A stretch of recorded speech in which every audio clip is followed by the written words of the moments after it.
I'm here in Nantcuket, and Nantcuket is a great place because there's so many interesting people here. And one of the people I wanted to interview for a long time is Charles Geschke, German name, and he's the founder of Adobe, and he has some interesting talks about how the company was founded and also the complete environment about it. So thank you very much for receiving me, Chuck. Thank you. One of the first stories I heard about you when you gave a presentation about the Adobe story is that you were raised by a program which Kennedy came up with called ARPANET. Can you tell us about it, because it's fascinating? Yes, when I went back to graduate school to study computer science at Carnegie Mellon, I was introduced into the history of a program run by the U.S. Department of Defense, and it started back in the very early 1960s, shortly after Kennedy took over the presidency, and he did it at the advice of Eisenhower, who told him that he had some advice he had been given by some people in the Defense Department that he really valued, and he thought it was important that Kennedy be aware of it. And that is to maintain a worldwide military presence and to be able to control the Army and the other divisions of the Defense Department. It wasn't realistic to continue with analog communications. They were going to have to move to digital communications. In the 60s already? Yes. And I'm sure neither one of those gentlemen understood what the implications of that was.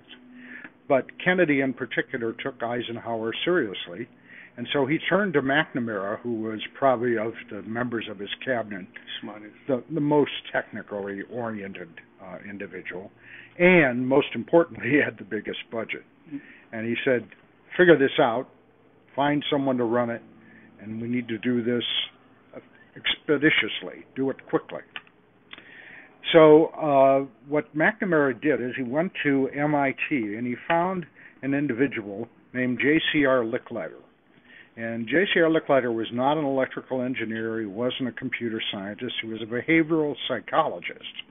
But the reason he was hanging out at MIT is that he understood that there were people there working on what computers could do to be the basis of communications, as opposed to the basis of calculations.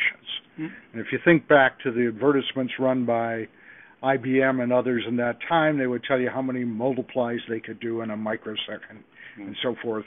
And from Licklider's point of view, that was sort of irrelevant. He wanted to look at the nest level. What could you do with that kind of machine and that kind of computational power?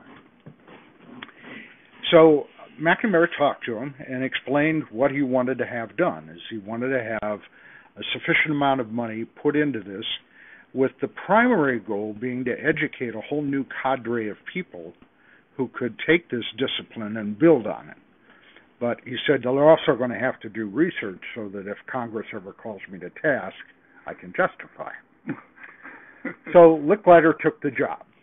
And he decided he wouldn't do it like the National Science Foundation, which typically takes a bundle of money and distributes a little bit to a lot of people, almost everyone practicing in whatever discipline that they want to support.